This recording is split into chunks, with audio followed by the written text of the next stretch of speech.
मकबूजा कश्मीर की खुसूसी हैसियत खत्म करने के भारतीय फैसले के खिलाफ पाकिस्तान रायनामा हमवार करने की कोशिशों में मसरूफ है। इसके लिए सियासी और सिफारती ऑप्शन इस्तेमाल किए जा रहे हैं। मामला सलामती काउंसिल में ले जाने के लिए सलाह मशवरे हो रहे हैं, मुलाकातें हो रही हैं। पाकिस्तान सिफारती मुहाज पर सरगर्म है। इस सिलसिले में मुशावरत के लिए वजीर खारजा शाह महमूद कुरैशी चीन के दौरे पर हैं, जहां उन्होंने चीन के वजीर खारजा से मुलाकात की और उन्हें मकबूजा जम्मू कश्मीर से मुताल्लिक भारतीय इक़दामात और वादी में जारी इंसानी हुकूक की संगीन खिलाफ वर्जियों से आगाह किया। चीनी वजीर खारजा से मुलाकात के बाद मीडिया से गुफ्तगू में शाह महमूद कुरैशी ने कहा कि चीन ने भारतीय इक़दाम के खिलाफ सलामती काउंसिल में जाने के पाकिस्तान के फैसले की हिमायत की है और ताउन की यकीन दहानी कराई। कश्मीर से मुताल्लिक भारतीय इक़दाम को पाकिस्तान ने सलामती काउंसिल में ले जाने का ऐलान किया हुआ है। इस हवाले से अक़वाम मुत्तहिदा में पाकिस्तान की मुस्तकिल मंदूब मलिहा लोदी ने अक़वाम मुत्तहिदा की अंडर सेक्रेटरी से मुलाकात की और जोर दिया कि अक़वाम मुत्तहिदा मकबूजा कश्मीर में भारत के गैर कानूनी इक़दामात से पैदा होने वाले बहरान को सलामती काउंसिल की करारदादों के मुताबिक हल करने को यकीनी बनाए। पाकिस्तान भारतीय इक़दाम के खिलाफ सिफारती ज़राए के इस्तेमाल के साथ सियासी सतह पर भी फैसले कर रहा है। आज वज़ीर आज़म इमरान खान की ज़ेर सदारत वफाकी काबीना के इजलास में कश्मीर से मुताल्लिक पार्लियामेंट की करारदाद, दो तरफा तिजारत की मुअत्तली समेत कौमी सलामती कमेटी के दीगर फैसलों और समझौता एक्सप्रेस बंद करने की तौसीक कर दी गई। वफाकी काबीना की तौसीक के बाद वज़ीर तिजारत ने पाक भारत दो तरफा तिजारत मुअत्तल करने का बाज़ाब्ता नोटिफिकेशन जारी कर दिया, जिसमें कहा गया है कि भारत के साथ दो तरफा तिजारत फौरी मुअत्तल की जाती है, जो मजीद अहकामात तक मुअत्तल रहेगी। अब ये अहम बात है कि पाकिस्तान ने भारत से दो तरफा तिजारत तो बंद कर दी है, लेकिन गुज़िश्ता रोज़ वज़ीर खारजा शाह महमूद कुरैशी ने अपनी न्यूज़ कॉन्फ्रेंस में कहा था कि अफगानिस्तान के लिए तिजारत मुतासिर नहीं होगी। ये बड़ी अहम बात है, बड़ा अहम फैसला हुआ कि अब इसका असर अफगानिस्तान के लिए होने वाली तिजारत पर नहीं होगा, सिर्फ पाकिस्तान और भारत की जो बाहिनी तिजारत है उस पर होगा। ये अहम फैसला हुकूमत की तरफ से किया गया। पाकिस्तान ने भारत के साथ सिफारती ताल्लुकात महदूद करने के फैसले के तहत पाक भारत बस सर्विस मुअत्तल कर दी है। इस फैसले से मुताल्लिक वफाकी वज़ीर मवासलात मुराद सईद ने ट्वीट किया और कहा कि बस सर्विस कौमी सलामती कमेटी के फैसलों की रोशनी में मुअत्तल की गई है। इसके साथ ही आज खोखरापार और मोनाबाव के दरमियान चलने वाली थर एक्सप्रेस भी बंद कर दी गई है। गुज़िश्ता रोज समझौता एक्सप्रेस भी बंद करने का फैसला किया जा चुका है, जिसकी आज वफाकी काबीना ने तौसीक भी कर दी है, लेकिन पाकिस्तान करतारपुर राहदारी खोलने से मुताल्लिक अपने वादे पर कायम है। इस बारे में गुज़िश्ता रोज शाह महमूद कुरैशी ने वाज़ेह किया था कि पाकिस्तान तमाम मज़ाहिब का एहतराम करता है और करतारपुर राहदारी खोलने से मुताल्लिक अपने अज़म पर कायम है। कौमी सलामती कमेटी के इजलास में जहां भारत से सिफारती ताल्लुकात महदूद करने और दो तरफा तिजारत मुअत्तल करने का फैसला किया गया था, वहीं मकबूजा जम्मू और कश्मीर की खुसूसी हैसियत के मनसूख करने के भारत के गैर कानूनी इक़दामात को अक़वाम मुत्तहिदा और सलामती काउंसिल के सामने उठाने के साथ साथ इस मामले पर तमाम सिफारती चैलेंजेस भी फाल करने का फैसला किया गया था और इस सिलसिले में चीन से मुशावरत को अहम करार दिया गया था। शाह महमूद कुरैशी साहब ने कहा था मैं खुद बीजिंग जाऊंगा, तमाम सिफारती चैनल्स को मुतहर्रिक किया जाएगा, उसका आगाज़ भी हो गया है। शाह महमूद कुरैशी साहब वज़ीर खारजा पाकिस्तान इस वक्त हमारे साथ मौजूद हैं। शाह कुरैशी साहब बहुत शुक्रिया। शाह साहब आप चीन में हैं, आपकी आज मुलाकातें भी हुई हैं, आपने बताया भी कि चीन ने किस तरीके से हिमायत की है। मज़ीद बताइएगा आपकी तवील मुलाकात में चीन ने इस हवाले से और भारत के इस फैसले के खिलाफ क्या क्या बातें की हैं? शाहजेब 2.5 घंटे की नशिस्त मुकम्मल हुई है स्टेट काउंसलर और वजीर खारजा वांग यी के साथ। उन्होंने एक ये कहा कि आपका ये दौरा पर वक्त है और ये जो नशिस्त है इतने शॉर्ट नोटिस पे ये पाकिस्तान और चीन के क्योंकि ताल्लुकात अपनी नौयत के हैं, गैर मामूली नौयत के हैं, इसलिए मैं सदर शी के हुक्म पर ये नशिस्त कर रहा हूं और जो बातें आज यहाँ होंगी मनवन मैं उनकी खिदमत पे पेश कर दूंगा। अब जो हमारा मौक़िफ़ सुनने के बाद उन्होंने ये स्टेटमेंट भी दे दी है और मैं आपकी खिदमत में पेश कर देता हूँ उसका खुलासा। नंबर 1, वो समझते हैं और उन्होंने कहा है कि वो पाकिस्तान के इस मौक़िफ़ की तायीद करते हैं और पाकिस्तान के मौक़िफ़ से इत्तफ़ाक़ करते हैं कि जम्मू और कश्मीर कल भी मुतनाज़ा इलाका था, आज भी है। जम्मू और कश्मीर के मसले का हल की बुनियाद अक़वाम मुत्तहिदा की सिक्योरिटी काउंसिल की करारदादें ही हैं उन्होंने कहा हम इत्तफाक करते हैं कि भारत के ये इक़दामात यकतरफा इक़दामात हैं। इससे न सिर्फ पाकिस्तान मुतासिर होता है बल्कि चीन को भी इस पर सीरियस रिजर्वेशंस हैं और हमने अपनी रिजर्वेशंस हिंदुस्तान को कम्युनिकेट भी की है और जयशंकर को कम्युनिकेट करने वाले हैं मजीद। कि ये इस खित्ते के लिए अमन और इस्तेहकाम के लिए ये जो इक़दामात हैं वो लम्हा फ़िक्रिया हो सकते हैं। जो पाकिस्तान का मौक़िफ़ था और उसकी उन्होंने हिमायत की। उन्होंने कहा आपने अगर सिक्योरिटी काउंसिल जाने का फैसला किया है, चीन आपके साथ खड़ा होगा। हम हिदायत दे रहे हैं अपने को कि वो आपके नुमाइंदगान से वहाँ राब्ते में रहेंगे ताकि एक मुश्तरका एक असेंबली बनाई जा सके और मिनिस्ट्री लेवल पे भी हम दोनों डीजीज को जो इस मसले से डील करते हैं वो आपस में मशवरत करेंगे। हमने बैठकर मुख्तलिफ जो तरीक़ाकार हैं, जो प्रोसीजर्स अडॉप्ट किए जा सकते हैं, उस पर उनने तबादला ख्याल किया। उसकी तफसील मैं पाकिस्तान आके क़यादत से शेयर करूंगा और उसका अप्रूवल मैं उनसे हासिल करूंगा। शाह साहब, साथ में पाकिस्तान ने भारत के साथ जो सफारती ताल्लुकात हैं उनको डाउनग्रेड किया, तिजारत मुअत्तल कर दी है। उस पर भारत का ये कहना है कि हमारा अंदरूनी मामला है, पाकिस्तान इस फैसले पर नज़रसानी करे। क्या जवाब है आपका भारतीय हुकूमत को इस बात पर? पाकिस्तान ने भारत के मौक़िफ़ को मुस्तरद किया है। हम समझते हैं कि ये अंदरूनी मामला हरगिज़ नहीं है, ये एक बैनुल-अक़वामी मुतनाज़ा है जिसके हल के लिए भारत पाबंद है। उनके पंडित जवाहरलाल नेहरू की एक नहीं एक से कई तकरीबन 14 इस किस्म के बयानात हैं जिनको कोट किया जा सकता है, जिस पे अपने वो कमिटमेंट का बारहा वो उसको दोहराते रहे हैं कि हम उसको ऑनर करेंगे, इससे हम पीछे नहीं हट पाएंगे। और आज ये चीन की भी राय थी कि इस कदम से इन्होंने इस मसले को दोबारा न सिर्फ उजागर किया है जो काफी अरसे से बैक पे था और अब ये मसला दोबारा सिक्योरिटी काउंसिल मुंतकिल हो जाएगा। बहुत शुक्रिया। शाह महमूद कुरैशी मौजूद थे। चीन की तरफ से मस्बत रद्द अमल आया है, पाकिस्तान के इस फैसले की हिमायत की है कि पाकिस्तान अक़वाम मुत्तहिदा में ये मामला उठाए, चीन साथ देगा। साथ ही भारतीय हुकूमत का दावा है कि कश्मीर में मामलात बेहतर हैं, मगर उसके बावजूद कर्फ्यू लगाया हुआ है। वो सियासी लीडरान जो भारत के हिमायती रहे कश्मीर में और हुकूमतों का हिस्सा रहे, उन तक को नज़रबंद किया हुआ है। मीडिया जो थोड़ी बहुत इन्फॉर्मेशन वहाँ से निकाल पाता है वो भारतीय हुकूमत के दावों के खिलाफ नज़र आती है। BBC की रिपोर्ट कल हमने आपके साथ शेयर की थी। अब भी जो कुछ वहाँ से सामने आ रहा है वो वादी की एक ऐसी सूरत हाल दिखा रहा है जहाँ पर जबर है और मुकम्मल तौर पर पाबंदियाँ। 5 दिन गुजर गए हैं, मकबूजा कश्मीर में सख्त कर्फ्यू जारी है। मकबूजा वादी के शहरी किस हाल में हैं, किस कर्ब से गुजर रहे हैं, वो क्या चाहते हैं और किन हालात से गुजरना पड़ रहा है, उनकी मजबूरियाँ, उनकी तकलीफ़ें, उनका दर्द क्या है मुकम्मल हक़ाइक़ दुनिया तक पहुँच ही नहीं पा रहे। इसी तरीके से कुछ ना कुछ दुनिया के सामने आता है जो भारतीय हुकूमत के दावों के बरक्स साबित होता है। वहाँ पर फ़ोन पर पाबंदी है, इंटरनेट की सर्विस नहीं है, लोगों को नक़्ल हरकत की इजाज़त नहीं है। आज जुम्मे की नमाज़ के लिए सख्त कर्फ्यू में कुछ नरमी की गई और लोगों को जुम्मे की नमाज़ अदा करने के लिए घरों से निकलने की इजाज़त दी गई, मगर सिर्फ छोटी मकामी मसाजिद में नमाज़ पढ़ने की इजाज़त थी। कश्मीर की तारीख़ी जामे मस्जिद जहाँ हज़ारों अफराद नमाज अदा करते हैं, वहाँ जुम्मे का खुतबा देने तक की इजाज़त नहीं दी गई। कश्मीर में ज़िंदगी मुश्किल में है।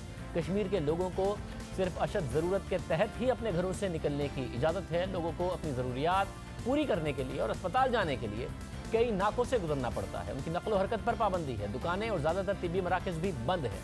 लोग अपने घरों में कैद हैं। आम लोगों की मुश्किलात अपनी जगह, मीडिया को भी कवरेज करने में मुश्किलात का सामना है, जिसकी वजह से दुनिया ये हकीकत जान ही नहीं पा रही है कि कश्मीरी किस हाल में है। उनका गम गुस्सा, उनका मौक़िफ़ मुकम्मल तौर पर दुनिया के सामने आने नहीं दिया जा रहा। भारतीय चैनल ने श्रीनगर के ब्यूरो चीफ के मुताबिक वो श्रीनगर की वादी में ऐसे शख्स को तलाश कर रहे थे जो भारत के साथ हो, यानी कि बाकायदा तौर पर NDTV के जो ब्यूरो चीफ हैं कश्मीर में, वो कह रहे हैं कि मैं तलाश कर रहा हूँ कोई ऐसा शख्स मिल जाए जो भारत का साथ इस इक़दाम के बाद देने के लिए तैयार हो।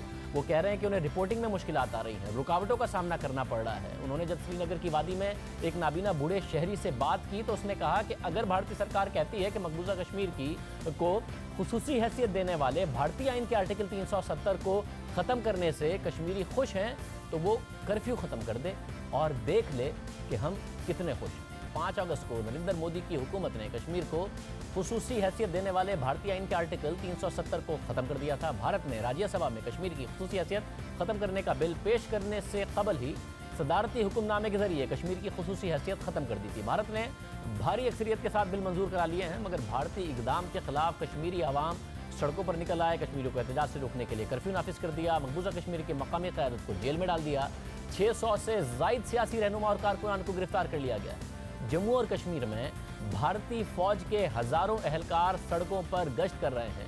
गुजरगाहों पर जगह जगह खारदार तारे लगाकर एक इलाके को दूसरे इलाके से अलहदा किया गया है। संगीन क्रैकडाउन में लाखों अफराद की जिंदगी मफलूज हो गई है। अमरीकी महकमा खारजा के तर्जुमान का कहना है कि मकबूजा जम्मू और कश्मीर में गैर कानूनी इक़दाम से गुरेज किया जाए। वाशिंगटन में सहाफ़ियों से गुफ्तगू करते हुए उन्होंने मकबूजा कश्मीर में बढ़ती कशीदगी पर तशवीश का इजहार किया और कहा कि मकबूजा कश्मीर से मुताल्लिक हमारा मौक़िफ़ तब्दील नहीं है। अभी तक भी अमेरिका की तरफ से हालांकि कह रही हैं कि जो रिपोर्ट्स हैं उनका हमें भी इल्म है, मगर एक वाज़ेह मौक़िफ़ जो भारत के इस इक़दाम की मज़म्मत करे सामने नहीं आ रहा है। सेक्रेटरी जनरल ने कश्मीर में जो इस वक्त अक़वाम मुत्तहिदा के सेक्रेटरी जनरल ने कश्मीर में भारतीय पाबंदियों पर तशवीश का इजहार किया है और कहा है कि कश्मीर में भारतीय पाबंदियाँ इंसानी हुकूक की संगीन खिलाफ वर्जियों में इजाफे का बाइस बन सकती हैं। अब ये सारा का सारा मामला इस वक्त उसके बावजूद नरेंद्र मोदी का दावा है कि चीज़ें ठीक हैं। हालांकि भारत का अपना मीडिया भारत के अंदर ये सब कुछ दिखा रहा है कि एक दफ़ा कर्फ्यू ख़त्म करें तो फिर कश्मीर के अवाम बताएंगे कि उन्हें आर्टिकल 370 के ख़त्म होने के बाद उनकी अपनी राय क्या है। साथ ही एक और अहम मामले का जिक्र हो जाए, पाकिस्तान की खारजा पॉलिसी के साथ एक अजीब मामला है। अगर हुक्मरान ताल्लुकात में बेहतरी लाने की कोशिश करें तो गद्दारी का नारा लगा दिया जाता है। सख्त मौक़िफ़ इख्तियार ना करें तब भी गद्दारी का नारा लगा दिया जाता है। उनसे मुतालबा किया जाता है कि फ़लाँ चीज़ पे फ़लाँ मौक़िफ़ अपनाओ, ना अपनाएं तो गद्दारी का दावा कर दिया जाता है। गुज़िश्ता 70 बरस से यही होता आ रहा है कि एक दूसरे को नीचा दिखाने के लिए हुकूमत अपोजिशन की हुब्बुल वतनी पर सवाल उठाती है और अपोजिशन हुकूमत की, और अब भी यही हो रहा है। नून लीग की तर्जुमान मरियम औरंगज़ेब ने आज हुकूमत के खिलाफ एहतजाज करते हुए मोदी के यार के नारे लगाए। मोदी का जो यार है कश्मीर का सौदा कश्मीर का सौदा मोदी का जो यार है मोदी का जो यार है मोदी का जो यार है। ये वो नारे हैं जो माजी में नून लीग के खिलाफ भी लगाए जाते थे। ये कहा जाता था कि नून लीग की भारत से मुतालिक पॉलिसी नर्म है, इसलिए यही नारा जो आज मरियम औरंगज़ेब ने लगाया वो खुद नून लीग के खिलाफ भी लगता था जब नून लीग बेहतर ताल्लुकात भारत से चाहती थी। यानी नून लीग ने अब भी सबक नहीं सीखा है। अगर वज़ीर आज़म इमरान खान ने भारत के साथ मसाइल हल करने की कोशिश की, उसके लिए बार बार मोदी हुकूमत से राब्ते और मुज़ाकरात की कोशिश की, तो ये अमन की और खित्ते को आगे ले जाने की कोशिश थी। इसमें गद्दारी क्या है? दूसरी तरफ कौमी असम्बली के इजलास में आज भी तहरीक इंसाफ के रहनुमा और वफाकी वज़ीर मुमलिकत बराए पार्लिमानी उमूर अली मोहम्मद खान ने नून लीग पर इल्ज़ाम लगा दिया और कहा कि नून लीग की हुकूमत ने मुसलमानों के कातिल नरेंद्र मोदी को जाती उमरा में बुलाया था। आज से चंद साल पहले यही नरेंद्र मोदी जो गुजरात में मुसलमानों का कातिल था, जिसको अमेरिका में वीजा तक नहीं मिलता था, उस नरेंद्र मोदी को, उस कातिल को क्या इमरान खान ने पाकिस्तान में शादी पे बुलाया था? क्या इमरान खान ने बुलाया था? वजीर आजम की वजीर आजम से बात होती है वजीर आजम हाउस में, जब आपने उस कातिल को जिसने गुजरात में मुसलमानों को मारा, जिसने कश्मीर में मुसलमानों को मारा, उसको जब आप घर में शादियों पे बुलाते हैं, उसको जब साड़ियां देते हैं, ना ज़मीर आपका मुर्दा है।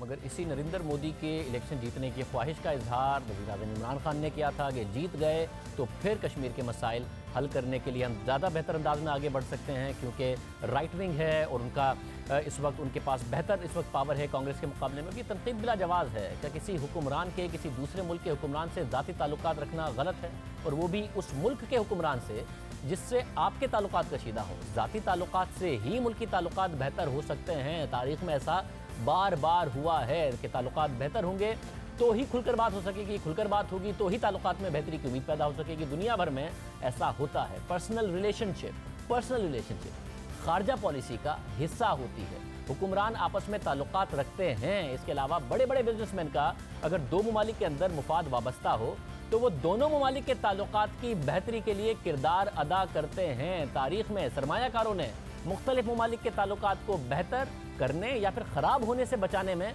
बहुत अहम किरदार अदा किया है, क्योंकि जब बिजनेस इंटरेस्ट होते हैं तो वो ममालिक पर दबाव डालते हैं कि आप ताल्लुकात को बेहतर रखिए क्योंकि हमारे बिजनेस इंटरेस्ट वाबस्ता है। मगर पाकिस्तान में ये भी हो तो भी मसला बन जाता है, फिर गद्दारी के फतवे होते हैं। दुनिया भर में बैक चैनल डिप्लोमेसी होती है, उसमें बिजनेसमैन किरदार अदा करते हैं, ज़ाती ताल्लुकात रखने वाले लोग किरदार अदा करते हैं।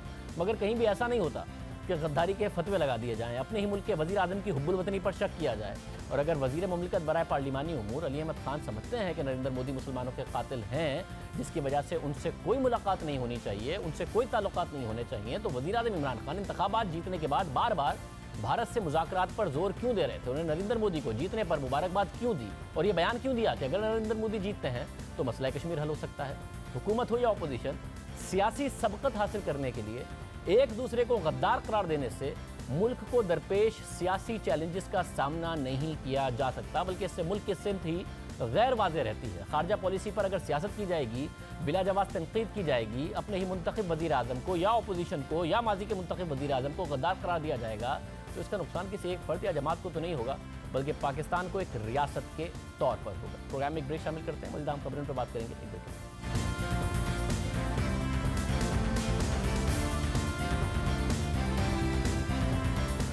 आजकल ऐसा कोई दिन मुश्किल से ही गुजरता है जब अपोजिशन की किसी सियासी शख्सियत की अदालत में पेशी ना हो, बल्कि अब तो एक ही दिन में कई सियासी शख्सियत की पेशियां होती हैं। आज भी ऐसा ही दिन था। नैब ने आज मरियम नवाज को लाहौर की एहतसाब अदालत में पेश कर दिया। आज ही के दिन अदालत में हमजा शहबाज शरीफ की भी पेशी थी। शहबाज शरीफ को भी आना था, मगर वो असेंबली सेशन की वजह से पेश नहीं हुए। आज ही इस्लामाबाद की एहतसाब अदालत में पीपल्स पार्टी के रहनुमा फरियाल तालपुर की भी पेशी थी। और आज ही लाहौर में इंसदाद मंशियात की अदालत में नून लीग के रहनुमा राना सनाउल्लाह को भी पेश किया गया। हर रोज़ तकरीबन ऐसा ही हो रहा है। नैब ने मरियम नवाज को लाहौर की एहतसाब अदालत में पेश कर दिया और अदालत से दरख्वास्त की कि मरियम नवाज का 15 रोज़ा जिस्मानी रिमांड दिया जाए। नैब वकील ने दरख्वास्त पर दलाइल देते हुए कहा कि मरियम नवाज चौधरी शुगर मिल्स की शेयर होल्डर हैं, उनके अकाउंट से मशकूक ट्रांजेक्शन्स हुई हैं, जिस पर तफ्तीश के लिए मरियम नवाज को 2 बार नैब ऑफिस तलब किया गया। नैब के वकील ने मरियम नवाज से पूछे गए सवालात भी अदालत में पेश किए और कहा कि मरियम नवाज ने इन सवालों के जवाब नहीं दिए। अदालत ने नैब प्रोसिक्यूटर से पूछा कि आपके पास क्या मवाद है जो मरियम नवाज को तलब किया गया। नैब प्रोसिक्यूटर ने अदालत को बताया कि मरियम नवाज समेत खानदान के दीगर अफराद चौधरी शुगर मिल्स में शेयर होल्डर हैं। गिरफ्तारी से पहले उन्हें तलब किया गया, ताहम वो पेश ना हुई। शुरू में मरियम नवाज के 8 लाख रुपए से जायद शेयर्स थे। 2008 में उनके नाम पर 41 करोड़ रुपए के शेयर्स हो गए। मरियम नवाज से पूछा था कि जिनसे आपने शेयर्स खरीदे वो गैर मुल्की सरमायाकार कौन है, लेकिन ये नहीं बताया गया। नैब वकील ने दलाइल देते हुए कहा कि यूसुफ अब्बास चौधरी शुगर मिल में शेयर होल्डर और डायरेक्टर भी रहे हैं। उनका अकाउंट मनी लॉन्ड्रिंग के लिए इस्तेमाल हुआ है और उनके अकाउंट में रकम आने के बाद चौधरी शुगर मिल में मुंतकिल कर दी गई। जज ने पूछा कि पनामा वाले केस में क्या हुआ था, जिस पर नैब के वकील ने कहा कि उस केस में सुप्रीम कोर्ट के सिर्फ 3 मखसूस रेफरेंसेस थे जो नवाज शरीफ के हवाले से थे और उनमें चौधरी शुगर मिल्स शामिल नहीं था। अदालत ने पूछा कि जब पनामा केस सामने आया तो वहां मरियम नवाज के शेयर्स की बात क्यों नहीं हुई। नैब वकील ने बताया कि JIT रिपोर्ट में बात आई थी। मरियम नवाज के वकील ने अदालत को बताया कि पनामा JIT ने चौधरी शुगर मिल्स को नवाज शरीफ की बेनामी कंपनी बताया था, अब इसे मरियम नवाज और यूसुफ अब्बास से जोड़ा जा रहा है। मरियम नवाज के वकील ने नैब की जानिब से जिस्मानी रिमांड की दरख्वास्त की मुखालफत करते हुए पूछा कि ऐसे हालात में किसी खातून का जिस्मानी रिमांड क्या दिया जा सकता है। नैब प्रोसिक्यूटर ने मौक़िफ़ अपनाया कि मरियम नवाज के वकील हमेशा एक जैसे दलाइल देते हैं, लंबी बहस के बावजूद भी वो केस पर नहीं आ रहे। दोनों तरफ के दलाइल सुनने के बाद अदालत ने रिमांड की दरख्वास्त पर फैसला महफूज किया और फिर कुछ देर बाद फैसला सुनाते हुए मरियम नवाज और यूसुफ अब्बास को 12 रोज़ा जिस्मानी रिमांड पर नैब के हवाले कर दिया और उन्हें 21 अगस्त को दोबारा अदालत में पेश करने का हुक्म दिया। मरियम नवाज की पेशी के मौके पर अदालत के अंदर कारकुनों का रश दिखाई दिया और अदालत के बाहर कारकुनों और पुलिस में झड़पें भी हुई। नून लीग के कारकुनों ने एहतजाज किया। यह एहतजाज कौमी असेंबली में भी दिखाई दिया। नून लीग के सदर और अपोजिशन लीडर आज फाइनली असेंबली में बोले। उन्होंने कहा कि मरियम नवाज को जेल से नवाज शरीफ और उनके सामने से गिरफ्तार किया गया। कल कोट लखपत जेल में मैं अपने भाई, अपने कायद को मिलने गया तो मुझे बाहर खड़ा कर दिया गया और अंदर कम से कम आधा घंटा अंदर नहीं जाने दिया गया। फिर पता चला कि नैब का एक पूरा जत्था आया हुआ है। कौम की बेटी मरियम नवाज अपने वालिद के सामने और चचा के सामने उसको गिरफ्तार किया गया। इमरान खान नियाजी की बड़ी भूल है कि वो समझते हैं कि हम इन चीरादस्तियों से, जुल्म और ज्यादती से हम PMLN की पार्टी को दबा लेंगे, इनको डरा लेंगे। जनाब स्पीकर, गवाह रहिएगा, खुदा की कसम ये गर्दन कट जाएगी, इसके आगे झुकेगी नहीं कभी जिंदगी में, कभी इसके आगे। मरियम नवाज ने नैब से वक्त मांगा था और इस हवाले से उन्होंने खत भी लिखा था, मगर नैब ने उन्हें जेल से ही गिरफ्तार कर लिया बकौल शहबाज शरीफ साहब के कि उन्हें शहबाज शरीफ और नवाज शरीफ के सामने से गिरफ्तार करके ले गए। इसके अलावा शहबाज शरीफ ने कौमी असेंबली में खिताब करते हुए कहा कि हुकूमत उन्हें दीवार से लगा रही है, वो हुकूमत को दीवार से लगा देंगे। मैं आपको बिल्कुल बिला खौफ तरदीद कहता हूं कि ये एक मरतबा फिर ये गिरफ्तारी, मेरे भतीजे की गिरफ्तारी, शाहिद खकान अब्बासी की गिरफ्तारी, ख्वाजा साद रफीक की गिरफ्तारी, ख्वाजा सलमान रफीक की गिरफ्तारी, मियां नौमान की गिरफ्तारी, राना सनाउल्लाह की गिरफ्तारी, हमजा शहबाज शरीफ की गिरफ्तारी, ये फिर साबित हो गया कि नैब और PTI आपस में इनका गठजोड़ है और ये ऑपोजिशन को दीवार से लगाना चाहते। हम इनको दीवार से लगा देंगे, बिल्कुल पीछे नहीं हटेंगे हम, बिल्कुल। अपोजिशन की तनकीद के बाद वफाकी वजीर शफकत महमूद ने जवाब दिया और उन्होंने कहा कि शहबाज शरीफ दर्द भरी कहानियां ना सुनाएं, TTs का जवाब। शहबाज शरीफ साहब, वो जो $26 मिलियन की टीटियां जब आपके अकाउंट पे लग रही थी, उस वक्त आपका दिल नहीं कर रहा था। जब मुश्ताक चीनी और इशफाक और इस किस्म के लोग आपके लिए मनी लॉन्ड्रिंग कर रहे थे, उस वक्त आपको ख्याल नहीं आ रहा था। अभी कहते हैं एक बाप के सामने एक बेटी को गिरफ्तार किया, उन 2000 लोगों को जो कत्ल किया गया मावरा अदालत, उस वक्त उनकी बेटियां नहीं है, उनकी माएँ बहनें नहीं है। एक अमीर आदमी की बेटी जो है उसको करप्शन में और लूट मार में गिरफ्तार किया तो ह्यूमन राइट पामाल हो गए। अब आपको बड़ी तकलीफ है कि नैब जो है वो हमें पकड़ लिया। नैब क्यों ना पकड़े? जो आपने इस मुल्क के साथ किया, क्या आपको नैब जो है वो हाथ ना डाले? हम नैब की तारीफ करते हैं कि वो हाथ डाल रही है। नैब की तारीफ कर रहे थे कि वो हाथ डाल रही है और पकड़ रही है। सियासी रद्दमल सामने आ रहा है। शहबाज शरीफ ने भी जारहाना तकरीर की। ये तासुर रहा है कि उनकी पॉलिसी मुफाहमाना रही है, मगर मरियम नवाज जारहाना पॉलिसी अख्तियार किए हुए थी। उन्होंने गिरफ्तारी से पहले बहुत सी रैलियाँ निकाली, अब वो गिरफ्तार हो गई हैं। क्या जलसे जुलूस करने वाली मरियम नवाज की गिरफ्तारी से हुकूमत को फ़ायदा होगा और नून लीग सड़कों पर नहीं आ पाएगी, या फिर नुकसान इस वक्त हुकूमत को होगा? सीनियर तज्ज़ियाकार मुजीबुर-रहमान शामी साहब हमारे साथ मौजूद हैं। शामी साहब, बहुत शुक्रिया। शामी साहब, इस वक्त तो नज़र आ रहा है कि शहबाज शरीफ ज़ाहिर है वो दरमियान का मौक़िफ़ लेके चलते नज़र आते हैं। मरियम नवाज़ बहुत ज़्यादा अग्रेसिव थी, रैलियाँ निकाल रही थी, जलसे कर रही थी, सड़कों पर थी और उन्हें क्राउड भी पुल कर रही थी वो। मगर अब शहबाज शरीफ कह तो रहे हैं कि हुकूमत हमें दीवार से लगा रही है, हम आपको दीवार से लगा देंगे, मगर मरियम नवाज़ के गिरफ्तार होने के बाद ऐसा कर सकते हैं शहबाज शरीफ? कर पाएंगे शहबाज शरीफ? देखें, आज फैसला किया गया है कि ईद के बाद APC होगी, तो जो APC बुलाने का फैसला है उसके नतीजे में कोई ऐसी सूरत हाल पैदा हो सकती है। ज़ाहिर है जिस तरीक़ा का क्राउड पुल कर रही थी मरियम नवाज़, उस तरह का कोई क्राउड पुलर और नहीं है मुस्लिम लीग नून में, लेकिन बिलावल भुट्टो जरदारी जो हैं वो भी इस सिलसिले में किरदार अदा कर सकते हैं। और जब अपोजिशन मुत्तहिद हो जाएगी तो मेरा ख़्याल है कि वो हजूम इकट्ठे कर सकेगी। लेकिन असल सवाल ये है कि इस मौके पर क्या इस तरह के मज़ाहरे होने चाहिए? क्या हुकूमत को कमज़ोर किया जाना चाहिए? क्या हुकूमत को दीवार से लगाना चाहिए, या कोशिश करनी चाहिए कि जो अपोजिशन को दीवार से लगाया जा रहा है उसमें कमी वाक़ हो जाए और कम अज़ कम 2-4 माह के लिए ही सही हम एक यकजहती का मंजर पेश कर सकें दुनिया के सामने और कश्मीर के लोगों को भी पैगाम दे सकें।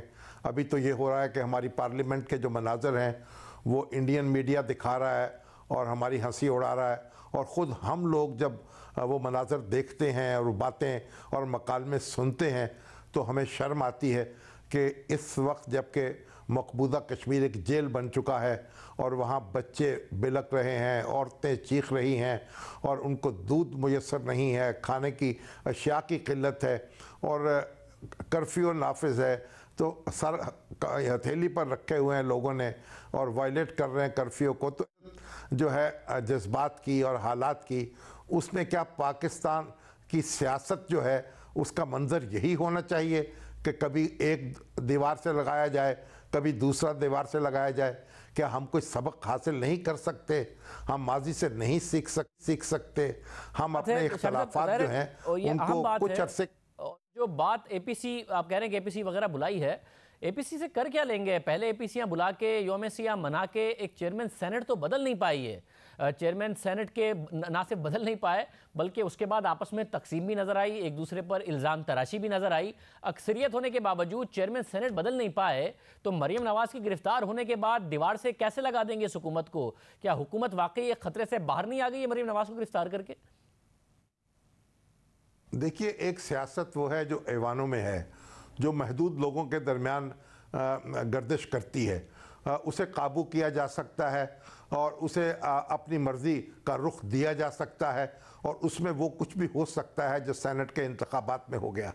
लेकिन जब आप सड़क पे निकलते हैं, जब आप हजूम इकट्ठे करते हैं, जब और फिर उस सूरत में जबकि मुश्किलात भी दरपेश हों, मुआशी मामलात काबू में ना आ रहे हों, महंगाई बढ़ रही हो, अफरात ज़र बढ़ रहा हो और आप देखिए कोई इशारिया मुआशी ऐसा नहीं है जो लोगों को रिलीफ देने का कोई पैगाम दे रहा हो, तो ऐसी हालत में लोगों को मुश्तिल करना, उन्हें इकट्ठा करना, उनके जज्बात जो हैं उनको बरंगेख्ता करना कुछ ज़्यादा मुश्किल काम नहीं होता। हमने अपनी तारीख़ में देखा है कि ऐसा हो जाता है और ये इसको हमें अंडरमाइन नहीं करना चाहिए और उससे डरना चाहिए। यानी ये ताकतें जो हैं एक दफ़ा अनलीश हो गई तो फिर इनको संभाला नहीं जा सकेगा। ये जो जिन है ना अवामी ताकत का, जब ये बोतल से बाहर निकलता है तो फिर बोतल वाला जो है उसके काबू भी नहीं आता और उसको भी निगल लेता है बाद औक़ात दूसरों के साथ साथ। तो ये कोई पसंदीदा बात नहीं है और ये दोनों हमारी सियासी ताकतें, हुकूमत भी और अपोजिशन भी, और मैं तो समझता हूँ हमारी जो कौमी सलामती कौंसिल है उसके अरकान सारे के सारे, उनको इस सूरत हाल पर गौर करना चाहिए। ये जज्बात को ठंडा करने का वक्त है, जज्बात को गर्म करने का वक्त नहीं है। हम यकसुई के साथ कश्मीर के मसले से निपट सकते हैं और उस मामले में जब दुनिया को हम पुकार रहे हैं, अपने दोस्तों से कह रहे हैं, उनके दरवाजे खटखटा रहे हैं, कभी चीन का दरवाज़ा खटखटाते हैं, कभी यूएनओ जाने की तैयारियां कर रहे हैं, कभी ईरान की बात कर रहे हैं, कभी सऊदी अरब से मामला कर रहे हैं, तो फिर अपने अंदर हमें क्या मसला हो रहा है, अपने अंदर हम एक दूसरे को कोई स्पेस क्यों नहीं दे सकते, क्यों जीने का हक नहीं दे सकते, क्यों ज़िंदगी अजीरन बनाने पर तुले हुए हैं? ये कोई सवालात ऐसे हैं जिनके जवाब सबको ढूंढने चाहिए और सबको अपने अपने गिरेबान को टटोलना चाहिए। बहुत शुक्रिया। सीनियर सहाफ़ी तजज़ियाकार मुजीबुर रहमान शामी साहब हमारे साथ मौजूद थे। मरियम नवाज के खिलाफ तहकीकात जारी हैं, इसके सियासी असरात पर तो हमने बात की, मगर इस केस की तहकीकात के दौरान नासिर लूता का नाम सामने आया था। हैरानकुन तौर पर यह नाम कुछ अर्सा पहले भी एक केस में सामने आया था, जाली अकाउंट्स केस में, जिसमें सुप्रीम कोर्ट के हुक्म पर JIT बनी। उस JIT ने तहकीकात की, फिर अपनी रिपोर्ट तैयार की और अपनी रिपोर्ट में बताया कि नासिर लूता समिट बैंक के चेयरमैन हैं और सरूर इन्वेस्टमेंट कंपनी की मिल्कियत नासिर लूता ही के पास है। इस कंपनी के पास समिट बैंक के 67% शेयर्स हैं। इन शेयर्स की मालियत 14 अरब 60 करोड़ रुपए है। सिर्फ यही नहीं, JIT ने नासिर लूता को जाली अकाउंट्स केस में जरदारी और ओमनी ग्रुप का पार्टनर इन क्राइम करार दिया था और बताया था कि पाकिस्तान में कर्जों के पैसे नासिर लूता के अकाउंट्स में जाते थे और नासिर लूता उसकी लेयरिंग करके उसे समिट बैंक के अकाउंट में इक्विटी के तौर पर डालते थे। ये थी JIT रिपोर्ट जो गुज़िश्ता साल दिसंबर में सामने आई थी, जिसको बुनियाद बनाकर नैब रेफरेंसेस बना रहा है, तहकीकात कर रहा है। आसिफ जरदारी साहब के खिलाफ तहकीकात हो रही है, फरियाल तालपुर साहबा के खिलाफ तहकीकात हो रही है। नासिर लूता के बारे में उसी JIT रिपोर्ट में ये कहा गया था, मगर फिर अचानक वफाकी वज़रा ने प्रेस कॉन्फ्रेंस की और कहा कि नासिर लूता का समिट बैंक से कोई ताल्लुक नहीं है। गुज़िश्ता रोज़ हमारे प्रोग्राम में वज़ीर-ए-आज़म इमरान खान के मामले खुसूसी बराए एहतसाब शहजाद अकबर ने दावा किया कि नासिर लूता ने तो इस केस में वादा माफ गवाह बनने की दरख्वास्त कर दी। नासिर लूता ने उस केस में वो डॉक्यूमेंट्स भी प्रोवाइड किए हैं जहां पे उनको सिर्फ नाम के तौर पे इस्तेमाल किया गया है और वो एग्रीमेंट पहले से लिख के रखा हुआ है कि आप नॉमिनी हैं। लेकिन इसीलिए दोनों केसेस में इनका किरदार अलग है नासिर लूता का। नासिर लूता को अपना डिफेंस उस केस में खुद करना पड़ेगा, लेकिन मेरी इत्तला के मुताबिक नासिर लूता ओमनी केस के अंदर अप्रूवर बन चुके हैं और वो अपने किरदार के मुताबिक उन्होंने पार्डन के लिए भी अप्लाई किया हुआ है चेयरमैन नैब के सामने, या उनको मिल चुका है या मिल जाएगा। लेकिन अपना साथ उन्होंने पूरा जो रोल है वो भी उसके अंदर बताया है कि वो रोल क्या था उस पूरी ट्रांजैक्शन के अंदर। JIT ने कुछ अर्सा पहले जिस किरदार के गिर्द पूरा जाली अकाउंट्स केस खड़ा किया, जिसे पार्टनर इन क्राइम करार दिया, अब कहा जा रहा है कि वो तो अप्रूवर बन गए हैं, उन्हें मुआफ़ी मिलने जा रही है। कहा जा रहा है कि उन्होंने खाली कागज़ पर दस्तखत करके दे दिए थे, उनके साथ तो धोखा हुआ है। हमने जब पता किया कि ऑफिशियली उस वक्त जब ट्रांजैक्शन हुई तो क्या हुआ था, तो हमें हमारी अपनी तहकीकात कहती हैं कि मीटिंग के मिनट्स मौजूद हैं कि बतौर चेयरमैन टेक ओवर किया, स्टेट बैंक से क्लियरेंस हुई, स्टेट बैंक को एजेंसियाँ क्लियरेंस देती हैं, उसके बाद ही नासिर लूता चेयरमैन बने। JIT की रिपोर्ट में क्या क्या था वो हमने आपके सामने रखा। इसी तरह चौधरी शुगर मिल केस में भी नासिर लूता का नाम सामने आया। ये दावा किया गया कि 2010 में नासिर लूता ने नवाज शरीफ के भतीजे यूसुफ अब्बास के अकाउंट में $48 लाख मुंतकिल किए और नासिर लूता को 2011 में चौधरी शुगर मिल के 11 मिलियन शेयर्स मुंतकिल हुए। कुछ दिन पहले तक नासिर लूता को इस केस का अहम किरदार करार दिया जा रहा था, मगर अब कहा जा रहा है कि नासिर लूता का तो चौधरी शुगर मिल से कोई ताल्लुक ही नहीं है। गुज़िश्ता रोज़ हमारे प्रोग्राम में एसेट रिकवरी यूनिट के सरबराह शहजाद अकबर ने दावा किया था कि नासिर लूता ने इस केस में बयान रिकॉर्ड करा दिया है और बयान हल्फी भी दिया है कि उनका चौधरी शुगर मिल के शेयर से कोई ताल्लुक नहीं। ये बताइएगा, अब जाहिर है सब कुछ नासिर लूता के गिर्द घूम रहा है। उन्होंने समिट बैंक के केस में भी कह दिया कि मेरा कोई ताल्लुक नहीं है, इस केस में भी कह दिया कि मेरे पास ये शेयर्स नहीं रहे। ये सब कुछ उन्होंने पाकिस्तान में जुडिशल मजिस्ट्रेट के आगे कहा है, ये एफिडेविट बाकायदा तौर पर जज के आगे बयान दिया है उन्होंने। पाकिस्तान आए हैं और शायद इस वक्त भी पाकिस्तान में मौजूद हैं, उन्होंने मेरी इत्तला के मुताबिक स्टेटमेंट भी दी है, ऑन ओथ भी स्टेटमेंट दी है और मजिस्ट्रेट के सामने भी स्टेटमेंट दी है कि ये शेयर्स का इनसे कोई लेना देना नहीं है। अब इन शेयर्स का भी नासिर लूता ने कहा है कि उनसे कोई लेना देना नहीं है। समिट बैंक के हवाले से भी उन्होंने कहा है कि लेना देना नहीं है। इस केस में वो कह रहे हैं उनके साथ तो फ्रॉड हुआ है। ये दावे वज़ीर-ए-आज़म के मामले खुसूसी बराए एहतसाब ने किए और इसकी अब तक नैब ने तरदीद भी नहीं की। इस हवाले से जब हमने नैब से रब्ता किया तो ये कहा गया कि ये मामला अदालत में है, इसलिए वो इस पर कोई तबसरा नहीं करेंगे। मगर एसेट रिकवरी यूनिट के सरबराह ने जो कहा है उसकी नैब ने ना तरदीद की है ना तस्दीक की है। अब ये नैब की जिम्मेदारी है कि वो ये साबित करे कि कौन सच्चा है कौन झूठा है, शरीफ खानदान या नासिर लूता। नैब की जिम्मेदारी है कि वो ये साबित करे कि जाली अकाउंट्स केस में कौन सच्चा है और कौन झूठा, ओमनी ग्रुप या नासिर लूता। फिलहाल ये तासुर पैदा किया जा रहा है कि अमीर और बड़े बिजनेसमैन नासिर लूता बिल्कुल मासूम है। वो तो शरीफ खानदान और ओमनी ग्रुप के हाथों बेवकूफ़ बनते रहे, उन्हें लूटा गया और जो कुछ वो कह रहे हैं इसे मिनोअन दुरुस्त माना जा रहा है और उन्हें सब कहने का ख्याल अब आया है। दिलचस्प बात यह है कि कुछ अर्सा पहले JIT उन्हें पार्टनर इन क्राइम करार दे चुकी है। जो कुछ JIT ने कहा वो हम आपको बता चुके हैं। चौधरी शुगर मिल में उन्हें आम किरदार करार दिया जा रहा था, अब कहा जा रहा है कि उनके साथ फ्रॉड हुआ है, अब वो गवाह बन गए हैं। हमने गुज़िश्ता रोज़ वज़ीर-ए-आज़म के मामले खुसूसी से ये सवाल पूछा कि क्या नासिर लूता से भी कोई सबूत मांगे गए हैं, वो जो बातें कह रहे हैं क्या उन्हें आप मिनोअन दुरुस्त मान रहे हैं, उनसे भी कोई तहकीकात की है कि दुबई में उनके पास शरीफ खानदान ने पैसे कैसे मुंतकिल किए जो बाद में उन्होंने शरीफ खानदान को मुंतकिल किए। क्या कोई तहकीकात, कोई बयान, कोई ऑफिशियल रिकॉर्ड, कोई कॉन्ट्रैक्ट उनसे कुछ पूछा गया है या उनकी बात को मिनोअन दुरुस्त माना गया है? तो शहजाद अकबर ने कहा कि उनसे सबूत मांगे हैं वो देंगे। नासिर लूता ने पैसे अपनी रियल इस्टेट में कारोबार के लिए UAE में लिए थे, मुत्तहिदा अरब अमारात में लिए थे और 400 मिलियन रुपए लिए थे, 40 करोड़ रुपए। तो ये तो बहुत बड़ा अमाउंट है। तो उनके पास इसका तो रिकॉर्ड होगा कि कैसे लिए थे, किसी ने बैंक के ज़रिए दिए थे या उन्होंने कैश के ज़रिए लिए थे, उसका कोई एग्रीमेंट साइन हुआ था तो वो क्या था जिससे वो ये साबित कर सके कि देखें ये इन्होंने रियल एस्टेट के लिए दिए थे और 1 महीने बाद मैंने यही पैसे वापस कर दिए थे। नासिर लूता ने ऐसा कोई रिकॉर्ड दिया या नैब ने आपने इस पर कोई तहकीकात की? नहीं, बिल्कुल सबूत बिल्कुल मांगा है और वो सबूत प्रोवाइड भी कर रहे हैं। इसके अंदर उन्होंने अपना स्वॉन एफिडेविट दिया है और इसके साथ साथ उन्होंने बैंकिंग जो ट्रांजैक्शन है 2010 की वो भी उस रेलेवेंट बैंक से मांगी है और वो जैसे ही उनको मिलेगी वो भी हमें देंगे जो पैसे इन्होंने जमा कराए थे। लेकिन वो चीज़ भी वो प्रोवाइड कर रहे हैं नैब के इन्वेस्टिगेटर्स को और वो नैब की इन्वेस्टिगेशन को ज्वाइन कर चुके हैं। पाकिस्तान आकर एफिडेविट दे दिया, साथ ही मजिस्ट्रेट के आगे बयान दे दिया, मगर रेलिवेंट बैंक से भी उन्होंने डॉक्यूमेंट्स मांगे, जैसे उनको मिलेंगे तो वो देंगे। ये सबूत सामने आने से पहले भी नासिर हुदा के हवाले से ये फैसला हो गया है कि उनके साथ दोनों केसेस में फ्रॉड हुआ है। ये बात की जा रही है कि उनके साथ फ्रॉड हुआ, बाकायदा तौर पर ये कहा जा रहा है। तो अगर फ्रॉड हुआ था, नासिर हुदा एक मासूम कैरेक्टर के तौर पर पेश किए जा रहे हैं। GIT ने कुछ और ही कहा था, जिसके हक़ाइक़ भी हमने आपके सामने रखे। प्रोग्राम में एक ब्रेक शामिल करते हैं। आज एक और केस था, एक और पेशी थी, उसके भी मामला आपके सामने रखेंगे एक ब्रेक के बाद। आज इंसदाद मंशियात की अदालत में राना सनाउल्लाह की भी पेशी हुई। आज क्या फाइनली ANF ने कोई सबूत रखे? उस्मान भट्टी, नुमाइंदा जियो न्यूज़ हमारे साथ मौजूद है। उस्मान, बहुत शुक्रिया, आपने कवर किया आज अदालती प्रोसीडिंग्स को। क्या फाइनली कोई सबूत रखे गए ANF की तरफ से? जी, आज इंसदाद मंशियात की अदालत में पाकिस्तान मुस्लिम यूनियन पंजाब के जो सदर हैं राना सनाउल्लाह, उन्हें पेश किया गया। जो इंसदाद मंशियात अदालत के जज थे मसूद अरशद, उनके सामने जब दलाइल दिए गए तो जो राना सनाउल्लाह के वकला थे उनका यही कहना था कि अभी तक जो चलान पेश किया गया है ANF हुकाम की जानिब से, उसमें वो CDs नहीं मुहैया की गई जिसमें ANF हुकाम का दावा है कि उनके पास कुछ एविडेंस है।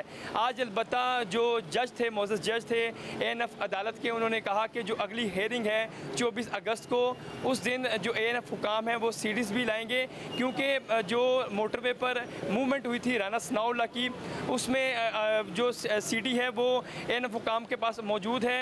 वो उस दिन वो पेश करेंगे या नहीं है, जो भी उनके पास एविडेंस है वो उस दिन पेश करना पड़ेगा। अलबत्ता आज जो राना सनाउल्लाह के वकला थे, उन्होंने सेफ सिटी जो पंजाब में बड़े बड़े शहरों में CCTV कैमरा इंस्टॉल किए हुए हैं, उनसे भी रिक्वेस्ट की है कि वो भी उस दिन की जो CCTV फुटेज है वो दें। असल में इसमें थोड़ी सी लीगल चीज़ें ये हैं कि जो राना सनाउल्लाह को जो उनके वकला हैं उनके मुताबिक, जो उनके सोर्सेज उनके मुताबिक 3 बजे पकड़ा गया था, जबकि जो FIR में दर्ज है वो 3 बजे से ज़्यादा का टाइम है। जबकि जो ANF हुकाम है उन्होंने राना सनाउल्लाह को जो ANF का थाना है वहाँ पर मुंतकिल जो टाइम जिस वक्त किया था FIR में वो टाइम दर्ज नहीं है, जिससे राना सनाउल्लाह को जो है लीगल हवाले से काफी फायदा होगा। जो कि साथ में ये बताएं, इस सबूत CDs वीडियोस जिनका शरियार आफरीदी भी दावा करे थे, इसके अलावा कोई सबूत रखा आज ANF ने? कोई तस्वीर, कोई मंशियात, कुछ ऐसी चीज? जी, चलान तो उन्होंने जमा करवा दिया था जो लास्ट पेशी थी, मगर जो राना सनाउल्लाह के वकला थे उनका यही कहना था कि जो सबसे ज़्यादा इंपॉर्टेंट चीज़ है कि वो CCTV फुटेज है। CCTV फुटेज में सबसे इंपॉर्टेंट चीज़ ये है कि ANF हुकाम का ये दावा था कि उन्होंने 15 दिन से राना सनाउल्लाह की रैकी कर रहे थे। अगर वो CCTV फुटेज भी उस दिन 24 अगस्त को जो अगली पेशी है ना पेश कर सके तो काफ़ी सवाल उठेंगे ANF की कारकर्दगी पर, और अगर वो उस दिन की बस CCTV फुटेज मुहैया करते हैं तो फिर ये सवाल उठेगा कि वो 15 दिन से जो रैकी कर रहे थे राना सनाउल्लाह की मूवमेंट की, अगर वो मोटरवे पे थी या किसी भी शहर की उनकी मूवमेंट होती थी, लाहौर में भी CCTV कैमरास हैं, तो उनकी वो 15 दिन की फिर CCTV मुहैया फुटेज करनी पड़ेगी। अगर वो नहीं करते तो फिर जज के मोअज़्ज़ज़ जज के सामने उन्हें भी काफ़ी ज़्यादा इन सवालों का जवाब देना पड़ेगा ANF हुकाम को, जो कि राना सनाउल्लाह के वकला का यही कहना है कि जो ANF हुकाम है इनके पास एविडेंस नहीं है, ये सिर्फ बातों पर राना सनाउल्लाह को सियासी इंतकाम का निशाना बना रहे हैं। ANF हुकाम जब भी किसी मुलज़म को पकड़ती हैं तो वो उस वक्त पिक्चर्स देती हैं। अलबत्ता ऐसी कोई चीज़ नहीं अभी तक अदालत में जमा करवाई गई। जो इस वक्त इन्वेस्टिगेशन है, जो कि ANF हुकाम का ये कहना है कि राना सनाउल्लाह ने एडमिट कर लिया है कि उनका कोई नेटवर्क है। राना सनाउल्लाह का ये कहना था कि ये सरासर झूठ है, मुझसे तो अभी ANF हुकाम ने ऐसी कोई बात नहीं की। अलबत्ता अभी तक जो ANF हुकाम है उनकी तरफ से कोई एविडेंस मटीरियल शेप में कोई भी नहीं पेश किया गया, ना ही CCTV फुटेज मुहैया की गई है। अलबत्ता उन्होंने अपनी इन्वेस्टिगेशन जो सफाई मिसल होती है वो अदालत में जमा करवाई। बहुत शुक्रिया। आज भी ANF की तरफ से सबूत नहीं रखे गए। अब 24 अगस्त की डेडलाइन है, देखते हैं कि क्या सबूत रखे जाते हैं। आज के प्रोग्राम में इतना ही, इजाज़त दीजिए। सलाम। मुझे तो आप जानते ही होंगे, मेरा नाम है मिस्टर जिम। अरे अभी तक आपने मेरा चैनल सब्सक्राइब नहीं किया? अरे भाई फौरन सब्सक्राइब बटन पे क्लिक करके मेरा चैनल सब्सक्राइब करें और हाँ, बेल आइकन पर लाजमी क्लिक करें ताकि आपको मेरी आने वाली तमाम वीडियोस की अपडेट मिलती रहे।